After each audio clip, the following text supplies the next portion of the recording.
different entrance there. I'm getting sick of all these same entrances to everyone's channel. Bashing, crashing, whatever, you know what I mean? Do something different with your channel, have some originality.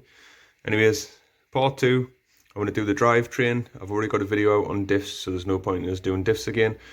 I'm going to show you, I'll put it together, I'll show you the issue I found with a stock 144, and then I'll show you how I put the centre drive shaft together for if you just wanted 4-wheel drive.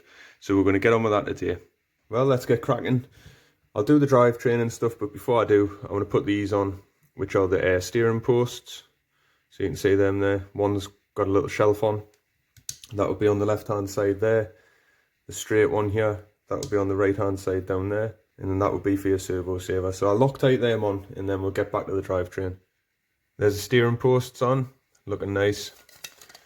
Screws are nice and countersunk in. They're not going to catch the heads or anything like that. So we'll move on to the drivetrain. Yeah, I'll just put that there for now. So depending on which gear you're using, doesn't matter, metal or plastic, your bearing only goes on one side.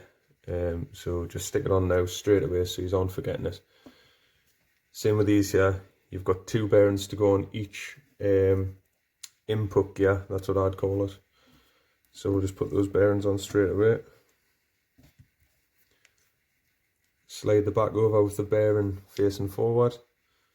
And then go for each, either or, it doesn't really matter. We'll stick that on there. I'll do that one, and then I'll put the front one on, and then I'll get back to you. So that's basically your drive shaft once you've got everything connected in the right order, sorry. So the next thing to do is just sit it in. Obviously I haven't got the motor mount on yet. This is just to show you guys what I do with the drive shaft before I'll add the motor mount. So just sit it in. I'm going to try my best here. Right, so that's sat in. Add a diff either side as you would, alternative, facing them all alternatively. Right, now my finger, if you can see that drive shaft just moves up and down, but then even if I kept the drive shaft still, now I can move the spur gear, yeah? So all this movement in there, that's probably stripping your diffs there, because it's like constantly moving mesh. When you're going in reverse, it'll pull it. When you're going forward, it'll pull it one way or the other. So I'll take this apart, and I'll show you what I've done to stop that from happening, and it obviously keeps your mesh then even between your 2 diffs. So I've just added there between the spur gear and the end pinion gear. That there's a 4.5 by 1.5 O-ring. So that'll stop the drive shaft moving up and down on its own free will. And it'll also stop the spur from moving up and down. That doesn't move now. The drive shaft doesn't move up and down now. But one thing you've got to watch out for when you do this now is you've probably pushed the mesh one way or the other, which is generally forward. And you'll know because if you watch the front diff bounces all over now. So what you've got to do is, you've actually got to shave down the back of this gear just a tiny little bit, just to allow that, because obviously the 1.5 is probably a little bit too wide. And if you go 1 mil, you're probably going to get some play. But I want things to be as tight as possible. So anyways, just take the gear off, shave or sand the back end of that gear down a little bit, however you can. I just stick mine in a drill via this end and just offer a bit of sandpaper up to that end. I'll do that and then I'll show you what it looks like once it's been done. So I've just shaven that down there. You can just probably make out where I've sanded it and re-rounded the edge a little bit. There's a tiny little bit of movement in the shaft itself. But if I place that back in now, if I get this on first time, pain in the arse. But as you can see there anyways, that sorted that out lovely. There's no bouncing in the diff at all. And when you come to do that, there's hardly any motion in the shaft itself, nor the spur gear. So that's how I set up my drivetrain, guys. There's a nice little O-ring there, and that just sorts out all those little problems that I feel everyone's been having. So you're seeing it here, me, him, RC, that little O-ring. We'll see where it ends up. Right, I want to move on, guys. I'll be putting the shock towers on the top end of the diff cases, and we'll just pick which one to go on.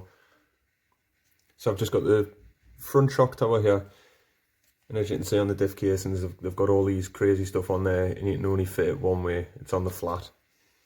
The front one is actually straight, so you don't have to worry about it. The rear one, however, does kink back. That's not bent, that's how it's meant to be. So anyways, just offer it up to there, and I think we've got some screws handy here that come in the kit.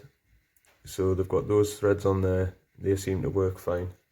So I'll get them on and I'll show you what it looks like afterwards. So that's that all screwed on there, looks alright. There's plenty of room with them countersunk screws. The screws do go all the way through at the back there, but they're a little bit shy on these bottom holes, but I'm not really bothered. If it's enough for the top, it's enough for the bottom. So that would sit on there.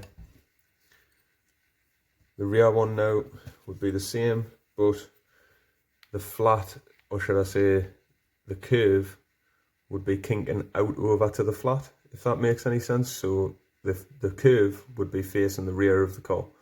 So I'll screw that one on there and that'll be the rear done. So that's the rear done there. Same again, holes went through the top, a little shy on the bottom, and that would be the rear there. But what I'm suggesting is, since I've got it like this, I'm just going to take these off and I'll put the pivot ball on now, obviously facing on the inside.